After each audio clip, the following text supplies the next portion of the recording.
Iran से समझौते को लेकर ट्रंप का बड़ा बयान, समझौता नहीं हुआ तो इजरायल को खुली छूट, ईरानी बैलिस्टिक मिसाइल प्रोग्राम पर हमले की छूट। अमेरिकी मीडिया के हवाले से यह खबर सामने आ रही है, डील नहीं तो इजरायल को हमले की छूट दे दी जाएगी।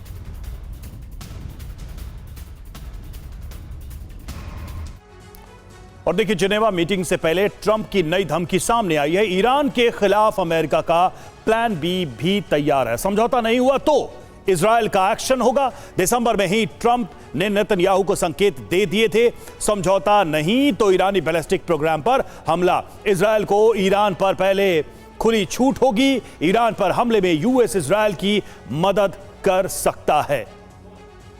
और देखिए, इस बीच एक और अहम खबर, मादुरो की तरह खामनेई पर हो सकता है एक्शन। खामनेई का मादुरो की तरह अपहरण करने का प्लान।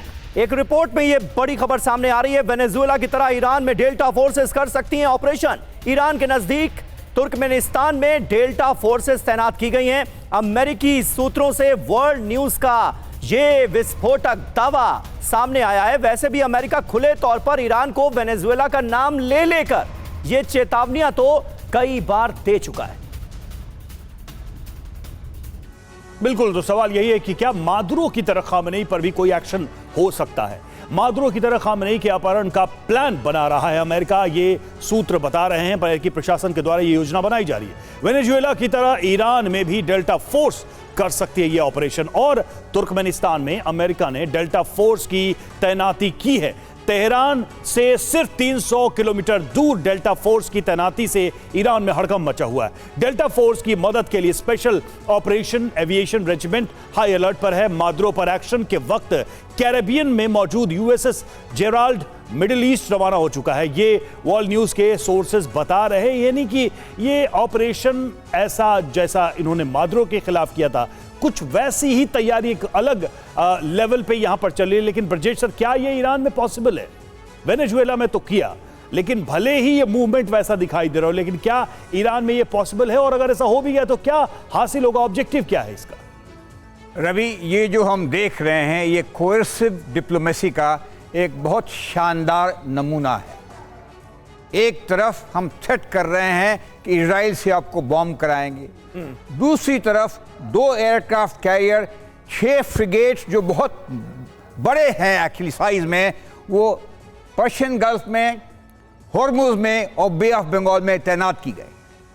तीसरा, इंफॉर्मेशन वॉरफेयर या साइऑप्स कहेंगे कि मादुरो की तरह हम आपको इनको उठा के ले जाएंगे। करेंगे या नहीं करेंगे बात अलग है। और इस माहौल के बीच में उनको बॉक्स इन करके बातचीत की जा रही है। साथ साथ हम ये देख रहे हैं ईरान के अंदर इनकी इकॉनमी चौपट हो रखी है, इन्फ्लेशन बहुत ज़्यादा बढ़ गया है। लोगों ने अभी 2 हफ्ते पहले बहुत बड़ी चीज़ें की थी अपनी रिजीम के खिलाफ में, तो वहाँ भी प्रेशर है सरकार के ऊपर। वो क्यों हो रहा है? क्योंकि सैंक्शंस लगे हैं यूएस के कारण।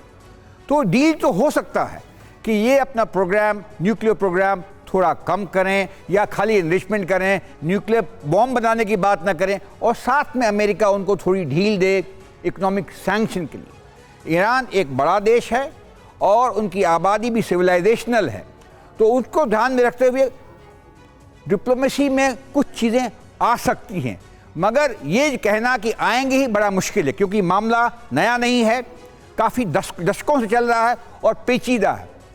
तो इस तरीके से हम देख रहे हैं, यही नहीं, जो यूक्रेन की बात लेकर कंपेयर करें वहाँ भी यही कहानी है। तो मामला आजकल थोड़े पेचीदा होते हैं, लोग देश जुड़े होते हैं कई सारे, और एक आसानी से चीज़ें होना संभव नहीं है। मगर हम देखते हैं, एक्सपेक्टेंटली देखते हैं कि अब क्या होगा, क्योंकि उसके ऊपर में जियोपॉलिटिकल एनवायरनमेंट में भी फ़र्क पड़ेगा। फिलहाल शायद अमेरिका देर कर गया, अगर मादुरो के पास नहीं गया होता और 2 हफ्ते पहले या 3 हफ्ते पहले जब वहाँ पे भीड़ उमड़ी थी उसकी फौज यहाँ होती तो शायद रिजीम चेंज हो सकता था। तो अमेरिका की 2 चीज़ें हैं, उसको रिजीम चेंज चाहिए। मुझे लगता है न्यूक्लियर चीज़ का तो एक बहाना है, वो कि 2-3 दशकों से चल रहा है, उसको खमैनी को हटाना है, वो उनका मुद्दा है। कोई भी चीज आ वो तो जाए। साफ तौर पर नजर ही आता है सर। और कंटिन्यूअसली हम देख रहे हैं जो अमेरिका की अप्रोच है, ये आज से नहीं, एक जमाना बीत गया अमेरिकी राष्ट्रपतियों का ये कल्पना करते करते कि ईरान में रिजीम चेंज होगी 1979 के बाद से अब तक 2026 तक। मनीष, लेकिन क्या यह संभव नजर आ रहा है? बार बार हम ये बात करते हैं, बार बार कुछ ना कुछ ऐसी खबर आती है, बार बार अमेरिका से यह चेतावनी आती है कि देखो वेनेजुएला जैसा अंजाम कर देंगे। क्या ईरान में वेनेजुएला जैसा ऑपरेशन कर पाना मुमकिन है अमेरिका के लिए? देखिए, ईरान वेनेजुएला नहीं है, इस बात का एहसास तो अमेरिका को भी है और इसीलिए उन्होंने एक के बाद दूसरा एयरक्राफ्ट कैरियर को भी यहाँ पर भेजा है ताकि ईरान की घेराबंदी कर सके। दूसरी बात है कि प्रेसिडेंट मादुरो के अपहरण के बाद भी अगर आप देखें तो वेनेजुएला की तरफ से एक गोली नहीं चली, एक मिसाइल नहीं चला, लेकिन यहाँ स्थिति वैसी नहीं होगी। अगर किसी भी तरह की कार्रवाई हुई, मान लीजिए कि किसी ऑपरेशन में या तो सुप्रीम लीडर खामनेई को मार दिया गया या उन्हें किडनैप करने की कोशिश हुई, उसके बाद भी ईरान थमने वाला नहीं है। ईरान के पास मिसाइलों का और खासकर बैलिस्टिक मिसाइलों का एक बड़ा भंडार है और वो इसके जरिए अमेरिका के तमाम एसेट्स पर कार्रवाई कर सकता है।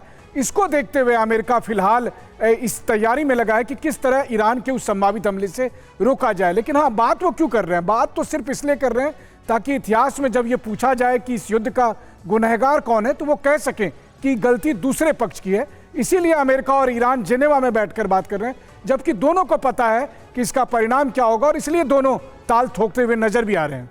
बिल्कुल। और देखिए, बैठक से पहले ही धमकियां दी जाने लगी कि अगर यह बैठक फेल हुई, कोई नतीजा नहीं निकला तो क्या होने वाला है।